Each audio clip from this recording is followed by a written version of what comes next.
Interesting बात supreme court ने सामने रखी है। एक बार फिर वो इस बात का जिक्र करने की कोशिश कर रहे हैं कि जमानत नियम है और जेल अपवाद है।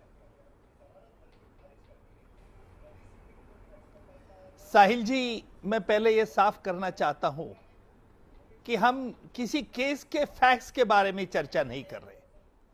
आमतौर आज हमारी चर्चा है कि सुप्रीम कोर्ट ने जिस स्वतंत्रता का एक लागू किया है, जो हमारा घटना के मुताबिक आर्टिकल 21 एंड आर्टिकल 22 जिसको स्वतंत्रता का जिन्होंने फैसले में सुनाया है, वो बात और हमारी राष्ट्रीय सुरक्षा, ये दो बातें।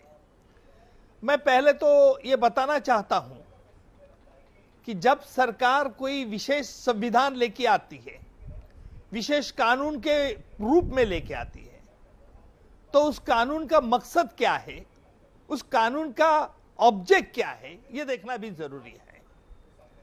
जहां तक यूएपीए का सवाल है, यह एक विशेष ऑब्जेक्ट के लिए कानून लाया है, और जहां तक हमारी पर्सनल लिबर्टी जेओपार्डाइज होती है क्या, यह अगर इससे सवाल जुड़ा जाएगा तो मैं कहूंगा कि पर्सनल लिबर्टी का इसमें कोई सवाल नहीं है। इसलिए नहीं है कि जो कानून विशेषता यूएपीए लाया है, अगर राष्ट्रीय सुरक्षा में अगर कोई बंदी बनता है तो यह देखना होगा कि किस कारण वो बंदी बना गया।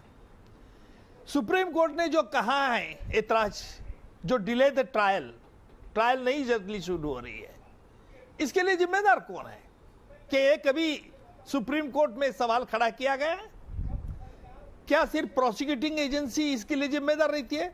मैंने कई ऐसे मामले चलाए हैं जिसके मुझे दुख हो रहा है ये बात उन चैनल पे कहने पर कि 93 बॉम्ब ब्लास्ट जैसी ट्रायल 12 साल तक चली, लेकिन कोई आरोपी ने बेल का जिक्र नहीं किया। क्यों नहीं किया?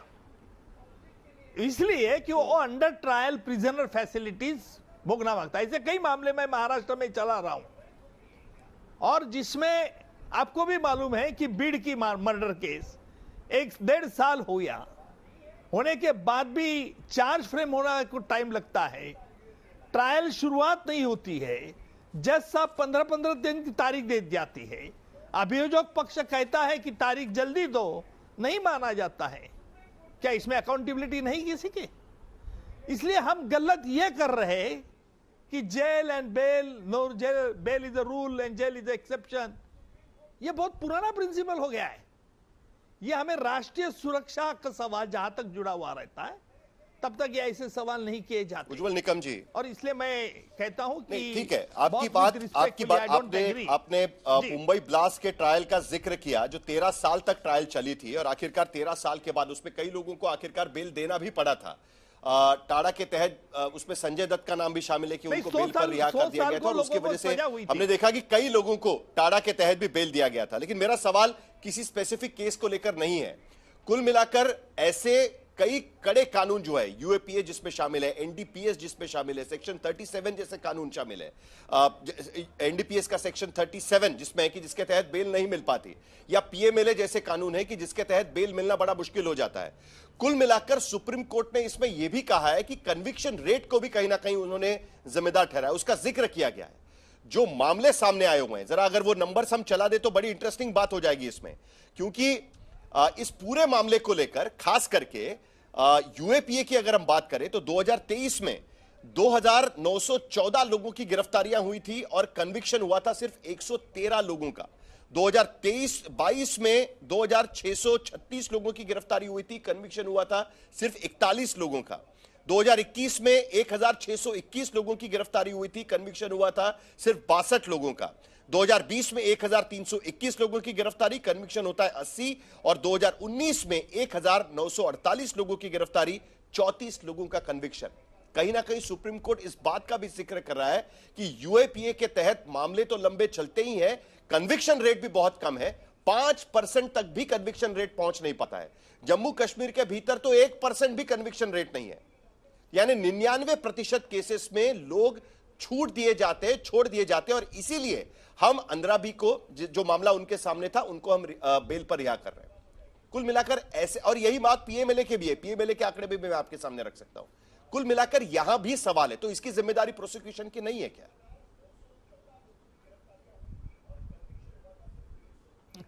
साहिल जी, ये आपने सिर्फ आंकड़े बताए हैं।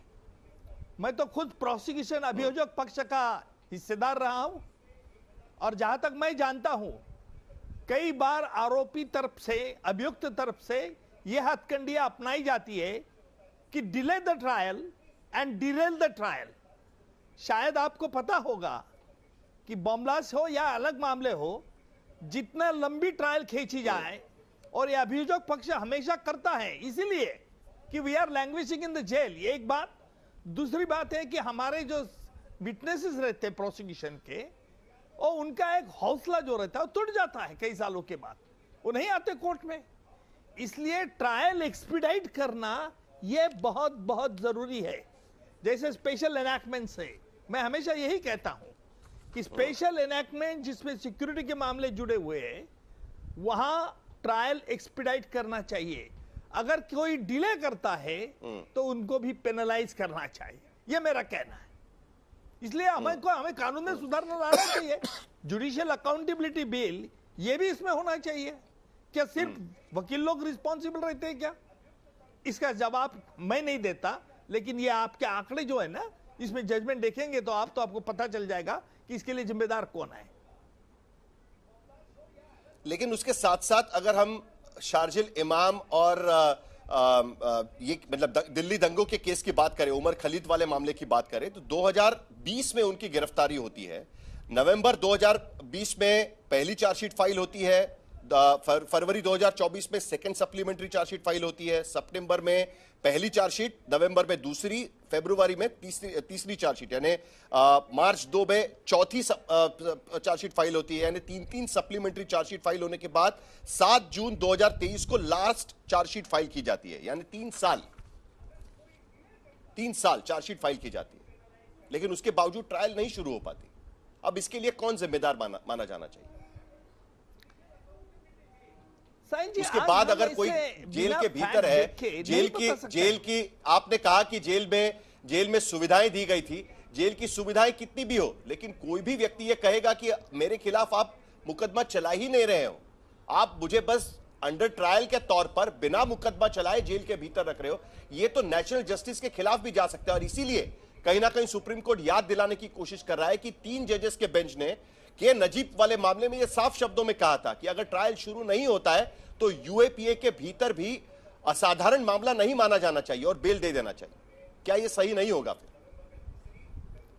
साहिल, मैं आपसे बिल्कुल 100% सहमत हूं, लेकिन मेरा पहला एक बुनियादी सवाल यह है कि ट्रायल शुरुआत क्यों नहीं होती है, इसके लिए जिम्मेदार कौन है?